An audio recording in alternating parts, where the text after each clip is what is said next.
Good morning, ladies and gentlemen. Oh my god, we've already screwed up at the intro.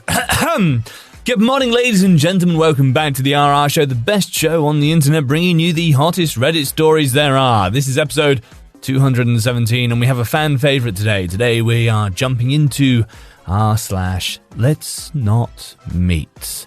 Grab your tea and your popcorn and your blankie for this one. This first story is in from Unintelligent Human 69. Old gas station in the middle of nowhere. When I was younger, every year for Christmas I would drive upstate to my aunt's house along a stretch of highway. I cannot for the life of me remember the name of this road. All I know is it runs nearby Akron, New York at some point. However, most of the drive is through rural areas with little to no towns nearby. So it was the dead of night, and my groggy self had gotten off a long shift and had to drag my ass to my aunt's house, since my extended family was expecting me the following morning. Near halfway through the drive, I realized I was low on gas, which irritated me.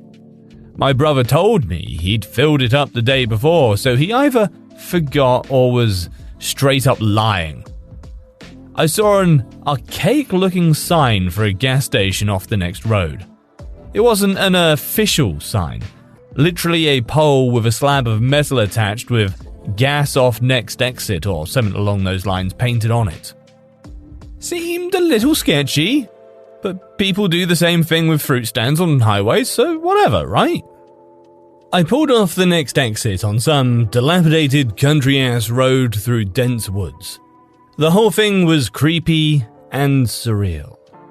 I kept expecting Leatherface to come running out of the trees with a chainsaw. Anyways, eventually I came to the gas station and realized quickly it hadn't been open for years. It was all rusted and the convenience store's roof was caving in. The gas pumps had all been taken out as well. I pulled over next to it and checked my gauge. I would probably only make it another mile before running out of gas. So I called AAA and they said they'd send a truck over. Now, I played the waiting game. I left my engine running because when the headlights were off, everything was pitch black and my paranoid self was not sitting next to an abandoned gas station in the middle of a forest in complete darkness. So most of the wait went uneventful until I sensed movement around the side of the old store where my lights are pointed. I look up but didn't see anything more, so I look back down at my phone. Then, over the sound of the night, I hear someone yell, "Hey, buddy, come here," in a demanding tone.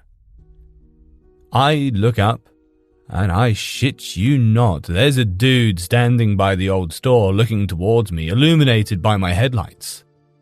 He looked like a run-of-the-mill homeless guy. I was honestly spooked and figured he must have been squatting there. Still watching him, I rolled down my window and yelled something like, "Yeah, what's up?" Still mentally crapping myself.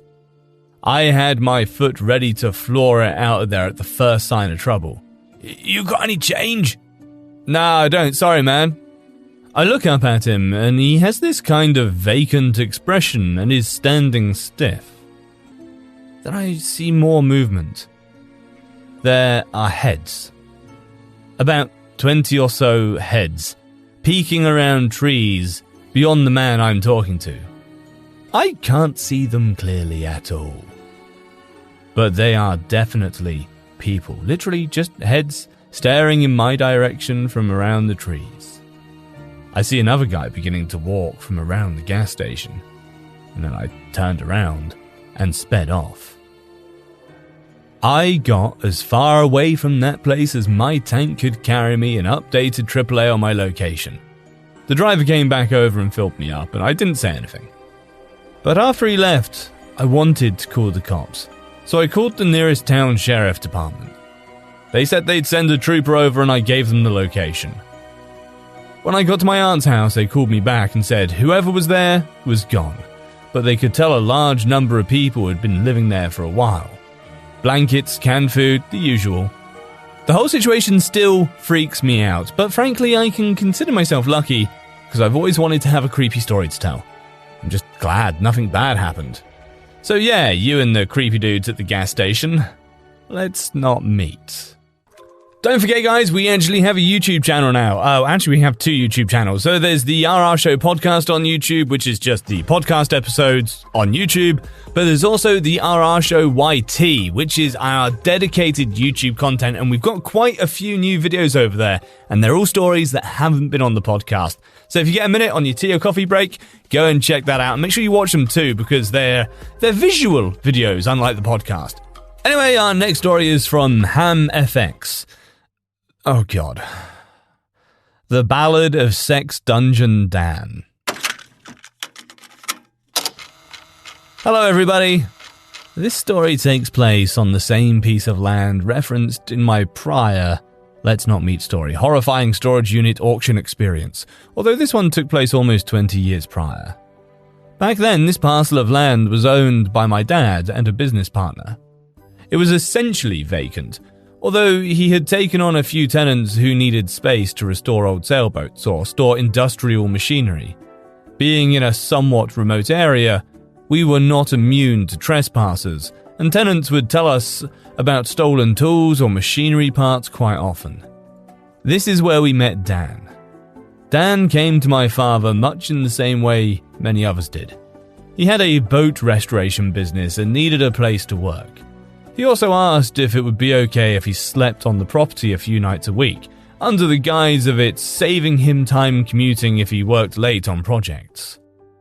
This was mutually beneficial, as Dan seemed like a decent guy, and it would be nice to have a presence there overnight. We let him have a reduced rent rate as compensation for him generally keeping an eye on the place.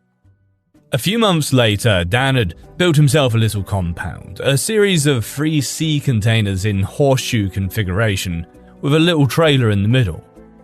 Over the same period of time, we noticed Dan didn't seem to work. There were never boats there, and Dan's a few nights a week became every night. Soon after, the excuses for why he didn't have rent started coming in. Effectively, we had invited a squatter into our property. Dan became the same people we wanted him to keep out. Trying to look on the bright side, my dad and his partner were still okay with it, as it was beneficial to have someone there at all hours. The theft had gone down substantially, and Dan's rent, even when paid in full, was not tipping any financial needles for us, so we let it be for the time being. About a year later, Dan's mental health was starting to show its cracks. He went from polite to aggressive and bitter. He wasn't violent, and was always very courteous to me personally. I was 23 at the time. But when he was asked about money and background, he would get defensive and start blaming my dad and his partner for why he couldn't pay. My dad wasn't afraid of anybody, but Dan made him nervous. My dad's partner had a friend who had recently dealt with a similar renter-turned-squatter situation, and when they called the police for assistance, he was thanked by the squatter with a bullet in his stomach. A few $1,000s back rent or an eviction was not worth a gunshot to my dad, and we all felt that Dan was capable of snapping in that way.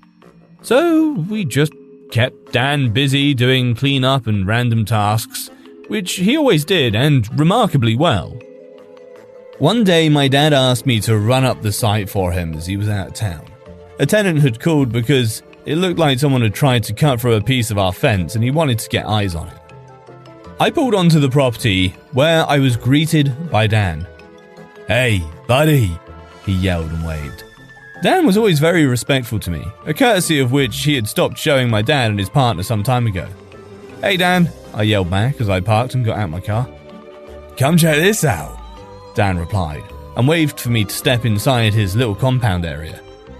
I was dying to see what was going on in there, honestly.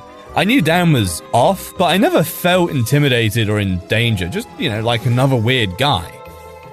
I walked over and Dan brought me next to one of the sea containers. "Check this out." The sea container had a roll-up door on the side instead of the typical latch and swing door on the end. He rolls up the door to a wall. I look closer, and he's welded a metal wall 2 feet into the sea container. "What am I looking at, Dan?" "Skirt down the pathway to the left," he says and points. I look down the narrow pathway and see a small opening at the end, maybe 4 feet high and 3 feet wide. Check it out. I really should not have gone in, but again, curiosity and that feeling of invincibility you have as a 23-year-old overshadowed my better judgment. I squeezed down the hall and through the door into the main hold of the sea container. The interior was painted deep red. Shag carpet had been poorly glued to the ground. On every wall and surface, broken pieces of mirror had been glued, and in the back, an old-style prison door had been welded in place. And behind it, a small round bed with shiny satin sheets. There are times when you can't really believe what you are seeing is real. The sensory overload of this enclosed place was too much. I don't know how long I stood there, but was snapped back to reality when Dan, standing right behind me, says, "I love to party in here." I hadn't even realized he'd followed me in. One good piece of advice my dad gave me when dealing with tricky situations was always play along as you are safe, until a moment comes where you can get away fast and safely. I ran through the scenarios. Now, I'd done MMA and kickboxing in college. I'm not a small guy, but neither was Dan. Do I punch him and run, and risk God knows what? Are there weapons hidden in here? I decided for the path of least resistance. Wow, Dan, this place is sick. I'll bet with some weed and some music, you could spend hours back here. Yo, man, you should come back, and we can hang out together. It'd be wild. His face softened, like he had just found a friend who got it. Look, Dan, I want to hang out bad, but I came here to meet my dad and he should be pulling up right now, so I've got to go meet him. Dan shrugged and I walked past him, squeezing through pathways until I was back outside. I calmly walked to my car, got in, and left. I relayed the story to my dad and his partner, who thought it was odd, but due to the fear of potential violence from Dan, both my dad and his partner weren't certain that Dan didn't know our home address. We didn't call the authorities. We did, however, keep a very close eye on Dan and actually brought in another tenant to stay the night and keep an eye both on Dan and the property. Eventually, Dan decided to move on. One day we showed up and his containers were being loaded onto a shipper, but he was nowhere to be found. He had moved on, leaving behind only sea container footprints and 3 dumpsters worth of garbage. I told the police the story soon after along with his name, and they said they would keep their ear out, but not knowing where he went, or if Dan was even his real name, there wasn't much they could do. In the time since, we never had a visit or heard from Dan.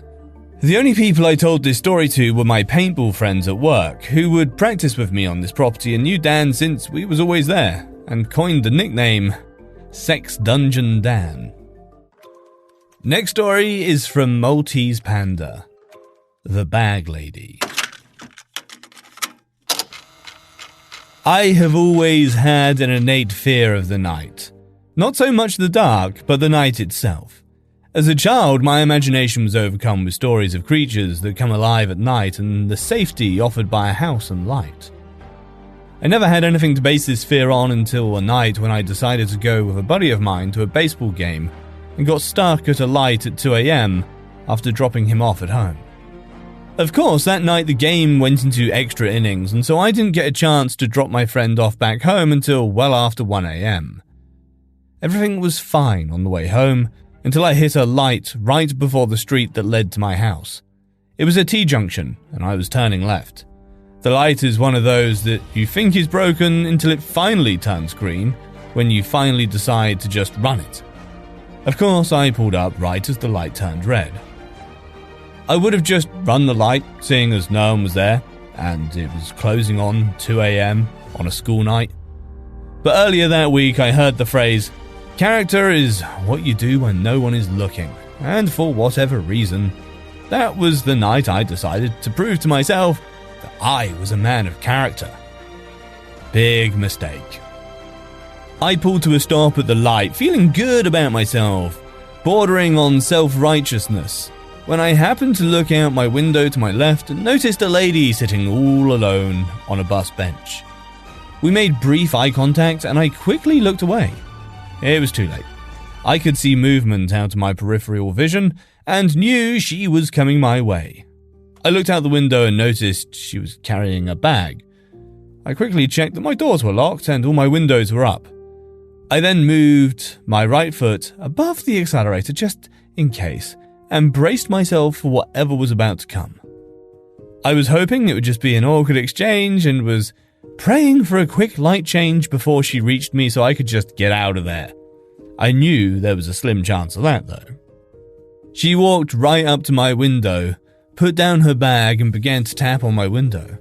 I nervously looked up at her and she motioned for me to put my window down. I had automatic windows, so I just imagined pushing too hard on the window button, that thing coming all the way down, so I took a deep breath and lightly flicked it with my finger. The window moved microscopically down, but she did not seem to notice or care. She leaned in and began to talk. She said, "My boyfriend beat me up. I have a friend who lives down the street. Can you give me a ride?" I should stop and give a brief physical description of Bag Lady. She was small and skinny, of indeterminate age.